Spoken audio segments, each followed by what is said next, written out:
I stood at the edge of my gravel driveway, arms crossed, watching a man wave casually at a kayak that neither belonged to him nor to me.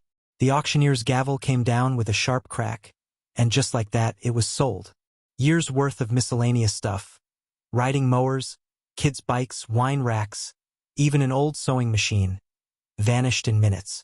All because the local HOA decided my private barn was their solution to a storage crisis.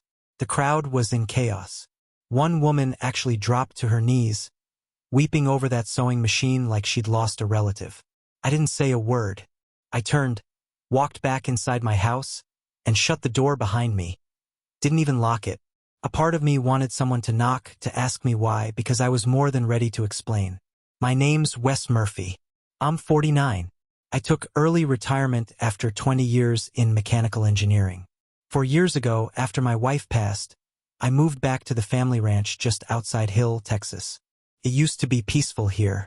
Now, it's boxed in by suburban sprawl and HOAs trying to act like they're running luxury resorts instead of faded cul-de-sacs.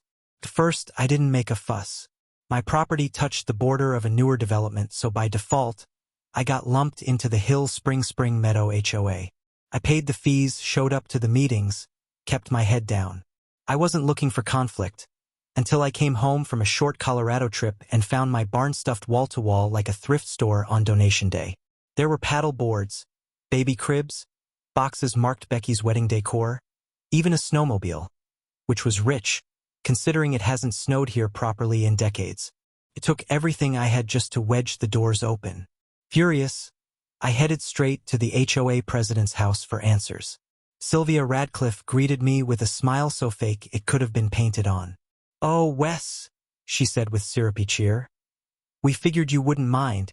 The town's storage facility raised their prices again, and your barn looked underutilized." Underutilized. That was her word for it. I told her I never gave permission. Her tone shifted fast.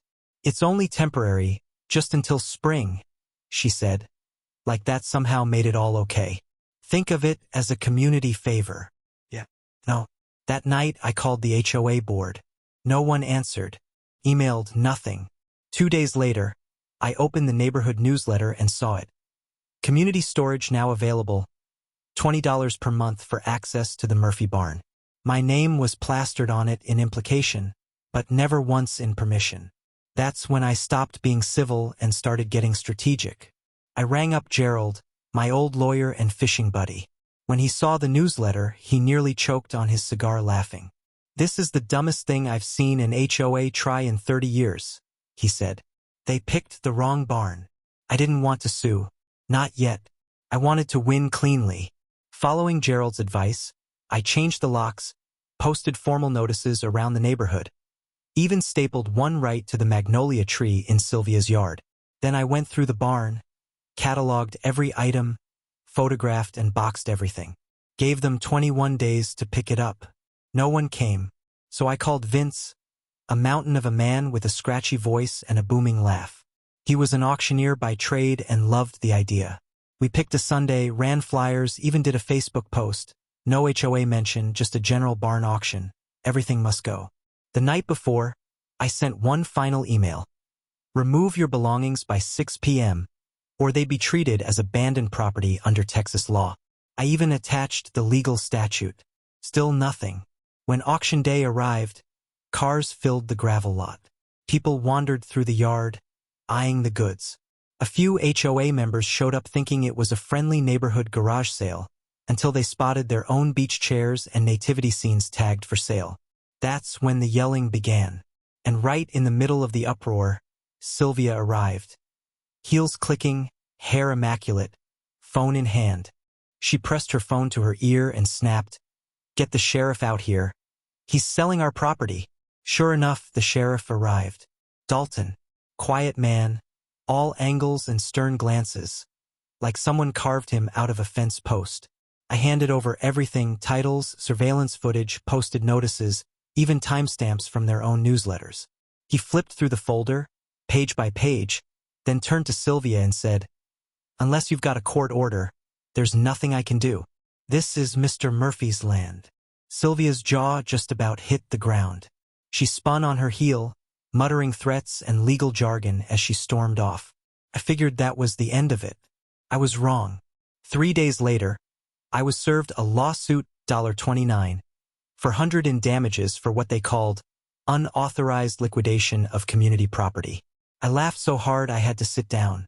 But Gerald didn't laugh. "They're trying to bleed you dry," he said.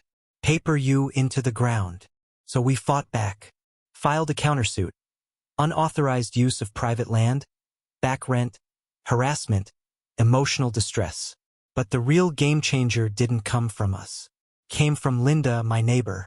She showed up late one evening with a USB stick in her hand and a hard look in her eyes. "Marlene left her laptop at my house after wine night," she said. "I copied everything. What was on that drive? A gold mine. Emails, spreadsheets, financial documents, the whole corrupt operation laid bare.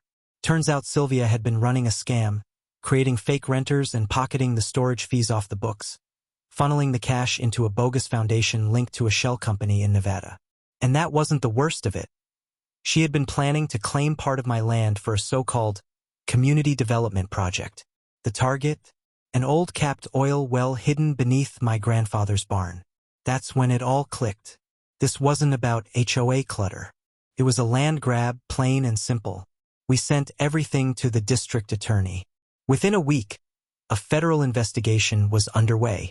Then, Sylvia vanished, house empty. No warning, no trace.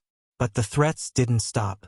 Someone broke into my barn and scrawled a message across the wall in spray paint.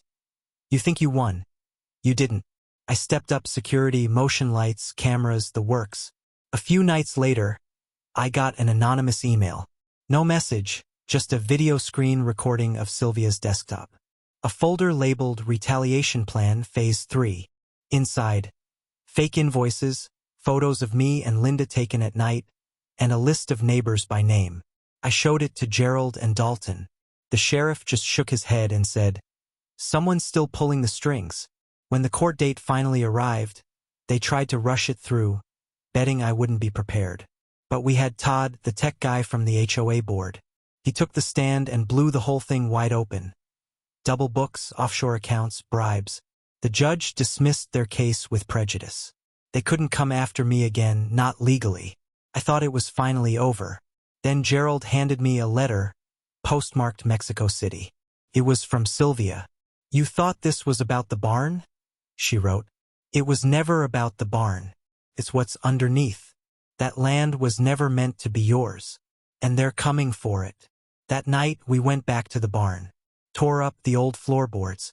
Underneath, hidden away, we found a rusted staircase leading down to a plaque. Hensley Oil Reserve, Test Site Number 2, 1957. It was real. She knew. And apparently so did others. Gerald immediately filed a preservation order. I declared the land a permanent no-drill conservation zone. I wasn't selling. I wasn't drilling. And I sure as hell wasn't letting some faceless company use forged HOA paperwork to stake a claim on my family's legacy. 2 days later, the HOA dissolved. Sylvia was arrested overseas. Linda launched a podcast about the whole mess. Todd started his own cybersecurity company. And me? In May, I repainted the barn, covered the red spray paint with fresh oak and carved a sign into the wood. Private property. You may park your trust here. Funny thing is, the security camera still flickers every night. And I still catch myself glancing over my shoulder sometimes. Because if I've learned anything through all of this, it's that power never walks away quietly. So what would you have done? Too much? Too little? Let me know, because this wasn't just my battle. And next time, it could be yours.